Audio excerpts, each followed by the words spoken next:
13h à Cotonou, 12h en temps universel. Je suis Raïssa Nongbodorwe, étudiante en 3e année de journalisme à l'ENSTIC. Durant les 5 jours que j'aurai à passer à Radio Afrique Santé, je voudrais en savoir plus sur l'univers radiophonique et plus me perfectionner dans la tenue d'antenne.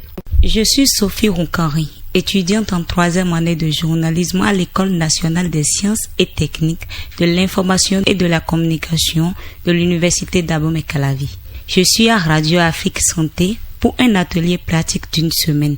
Mon objectif est d'améliorer mes performances sur l'écriture journalistique et la tenue d'antenne. Radio Afrique Santé, votre santé, notre priorité.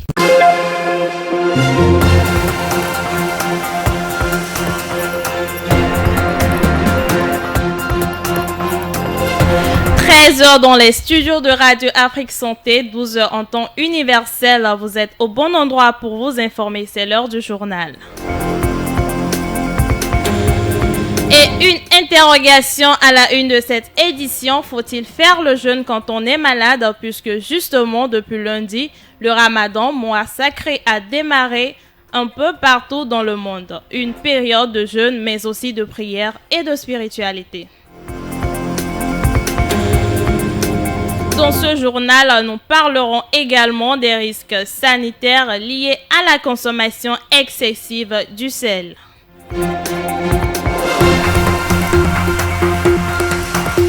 Et puis, hors de nos frontières, au Ghana, l'opposition annonce qu'elle fera usage de drones lors des prochaines échéances électorales.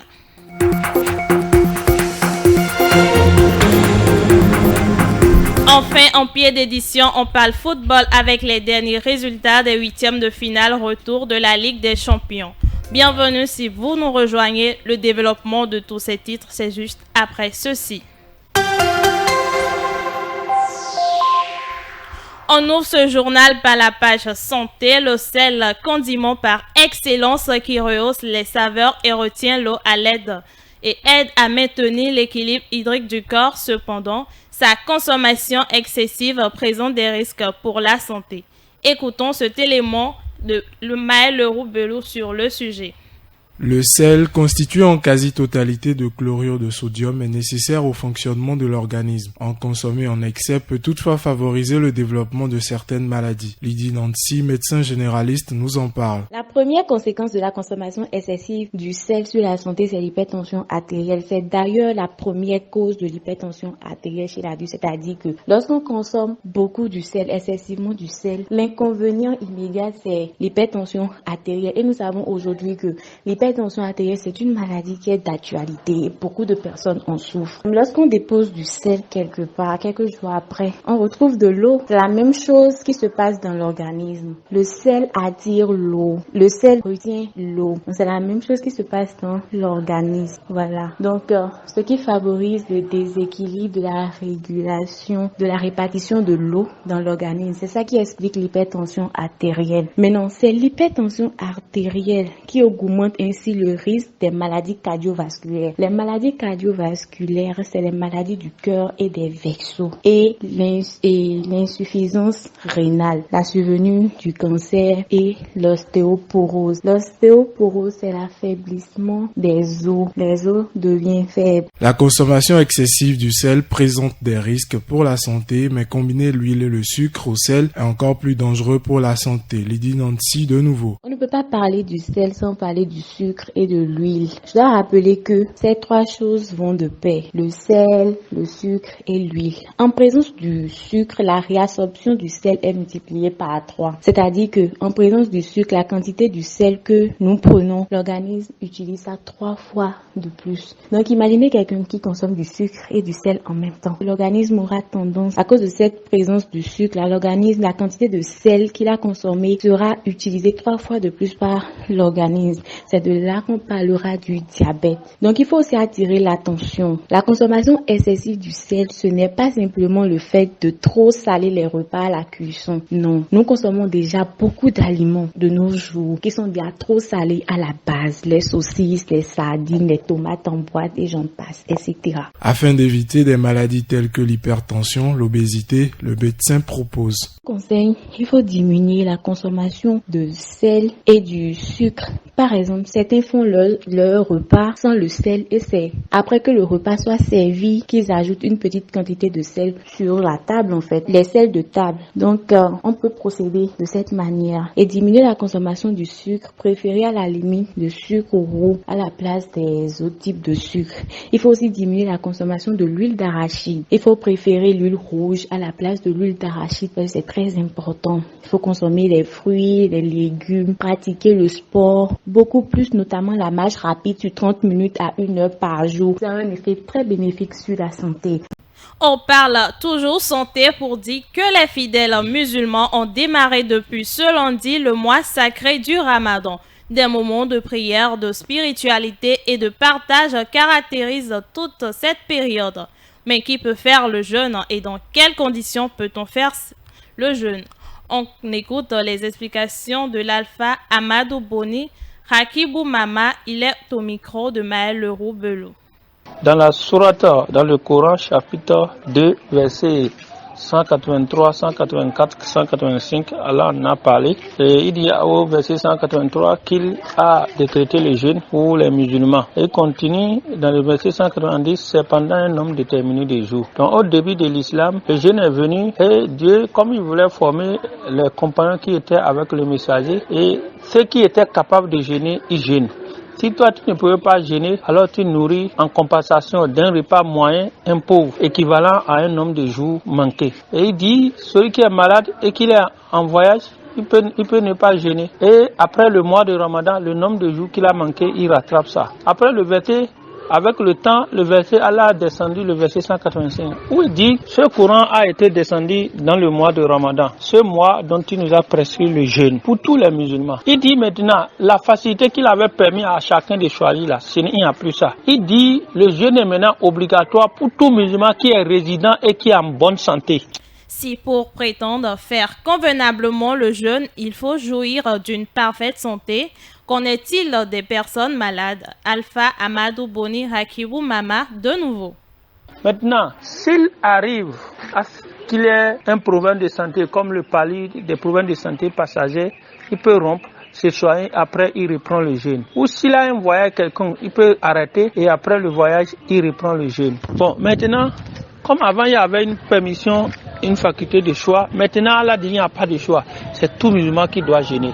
Maintenant, le cas des malades et du voyage, et c'est là où vous parlez du cas du malade.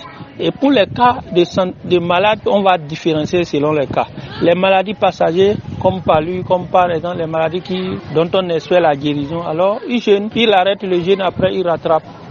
Maintenant, si c'est une maladie incurable, ça maintenant c'est le deuxième cas. C'est-à-dire qu'il souffre d'une maladie dont un spécialiste a établi qu'il ne peut pas jeûner et dont, avec cette maladie, on pense que on n'espère pas, c'est un traitement à vie qu'il va faire. Alors cette personne ne pourra à jamais jeûner. Dans ce cas, les savants divergent dans ce cas. D'autres ont dit qu'il va nourrir un pauvre d'un repas moyen pour chaque jour de jeûne. Donc, si c'est 30 jours le mois, si c'est 29 jours, il nourrit 29 personnes ou la même personne chaque jour. D'un repas équivalent, d'un repas moyen équilibré. Donc, c'est ça. 13h08, ce journal se poursuit et on parle actualité au plan national et c'est avec vous, Salami, bonsoir. Raïssa Nobodo, oui, bonsoir. Après l'adoption du nouveau code électoral par les parlementaires le mardi 5 mars dernier, des recours ont été déposés et sont examinés aujourd'hui par les sages de la Cour constitutionnelle. Au total, 8 recours ont été déposés contre le nouveau code électoral. Ces recours sont introduits par des citoyens et le parti Les Démocrates de la Cour constitutionnelle va examiner, comme vous l'avez précisé, la demande de contrôle de constitutionnalité de certains articles du président de la République du code électoral, en plus des 8 déposés contre contre le nouveau code adopté le 5 mars dernier. Les recours sont portés contre l'Assemblée nationale et le gouvernement. Lundi dernier, l'équipe dirigeante de la Cour pénale internationale a été renouvelée avec une béninoise nommée au sein de la nouvelle équipe. Justement, le Bénin est honoré à la Cour pénale internationale lundi dernier. Il a été procédé au renouvellement de l'instance dirigeante et bien évidemment, une juge béninoise est élue deuxième vice-présidente.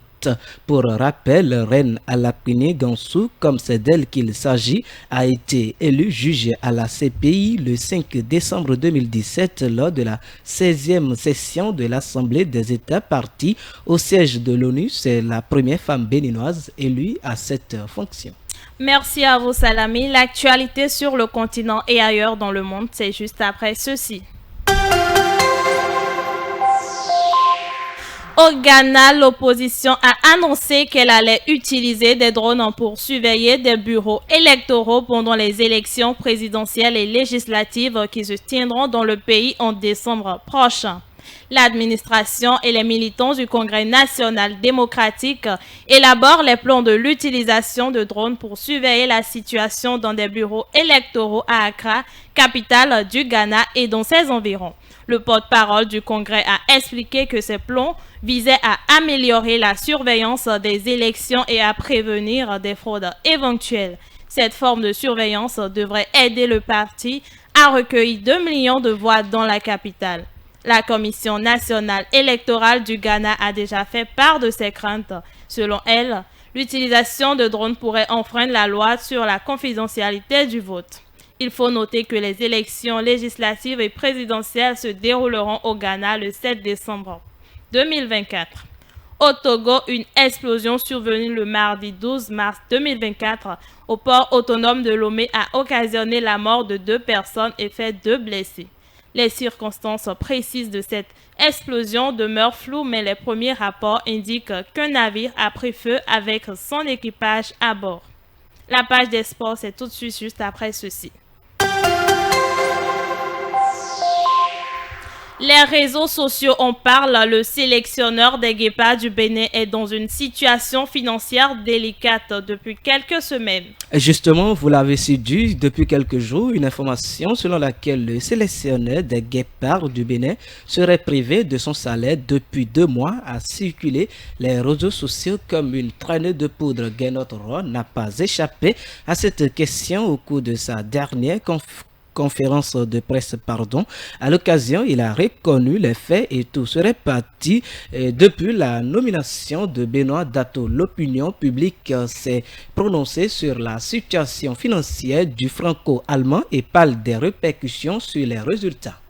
C'est une situation regrettable, c'est une triste réalité à laquelle lui est d'abord soumis et nous sommes confrontés en tant que spectateurs. Et je pense que les mauvaises performances de l'équipe nationale ne doivent pas être amputées bien évidemment à cette réalité, mais nous sommes tous des humains, nous sommes tous des travailleurs, nous savons combien la rémunération pour un professionnel dans sa fonction, dans l'exercice de sa compétence peut être une motivation. Pour moi aujourd'hui, je pense beaucoup plus que ce sont de ces choses-là auxquelles lui-même il est habitué, si on peut le dire ainsi. Il a tantôt m'attelé en conférence de presse où il annonçait la liste des 25 joueurs convoqués. Il a dit qu'il est habitué à cela et qu'avec des pays comme le nôtre, il faut être plus ou moins patient et tout pour pouvoir bénéficier ou plutôt jouir de tous ces 3 et tout. Aujourd'hui, c'est un doux euphémisme de dire que le staff technique des Guépards du Bénin est démotivé. Il est important de rappeler que depuis un certain temps, les membres du staff technique dont le sélectionneur national Guénot Roy sont sans salaire. C'est vrai, le coach a reconnu que cela ne pose aucun problème parce que lui-même, il a pu organiser sa carrière et il a fait un peu d'économie pour lui. Certes, mais comme on le dit souvent chez nous, le ventre affamé n'a point d'oreille. Tout travail mérite rémunération et la rémunération, c'est la contrepartie de l'effort fourni. Donc, c'est une source de motivation. Un staff sans salaire, cela a forcément de répercussions sur le travail qui va être fait parce que quel qu'en soit le dévouement, quelle qu'en soit la bonne volonté, quelle qu'en soit l'engagement, quelle qu'en soit la détermination, il y aura toujours ce brin de, je dirais, de motivation qui va manquer. Et il y aura toujours quelque chose qui va pas être fait. Traditionnellement en Afrique, quand les sélectionneurs signent leur contrat avec les pays, il n'est pas dit dans le contrat qu'ils sont systématiquement payés de façon mensuelle. C'est vrai que le salaire est mensuel, mais cela ne veut pas dire que chaque mois on leur fait le virement. Ce n'est pas systématique. Dans la plupart des pays, l'État central accumule sur 2, 3, voire 4 ou 5 mois même le salaire avant de faire le virement au sélectionneur. Donc ce n'est pas une situation, je vais dire, première. C'est du déjà vu ailleurs et traditionnellement ça se passe comme ça. Toutefois, Gernot Rohr et sa bande gardent le moral et espèrent un changement de situation dans les meilleurs délais. En Europe, on connaît depuis hier l'ensemble des 8 équipes qualifiées pour les quarts de finale de l'UEFA Champions League. Justement, les 8 meilleures équipes qualifiées pour les quarts de finale de la Ligue des Champions sont désormais connues. Suite aux rencontres d'hier, le Borussia Dortmund et l'Atlético Madrid ont confirmé leur qualification dans un match électrique. Les hommes de Diego Simeone ont renversé l'actuel vice-champion de l'Europe, l'Inter de Milan, qui avait pourtant eu l'avantage sur les Colchoneros au terme des huitièmes de finale. Ces deux clubs ont rejoint l'actuel champion de l'Europe en titre, Manchester City, le Real Madrid, le Paris Saint-Germain, le Bayern Munich, Arsenal de Mikel Arteta et bien évidemment le FC Barcelone qui signe son retour après 4 ans de souffrance. Le tirage au sort des quarts de finale est prévu pour demain vendredi à 12h alors que celui de la Ligue Europa aura lieu à 13h après les huitièmes de finale retour ce soir. Merci à vous Salami pour ces informations. C'est sur cette note sportive que nous prenons congé de vous, fidèles auditeurs et auditrices de Radio Afrique Santé. Merci à toute l'équipe de réalisation de cette édition dirigée par Maël Leroux-Belou.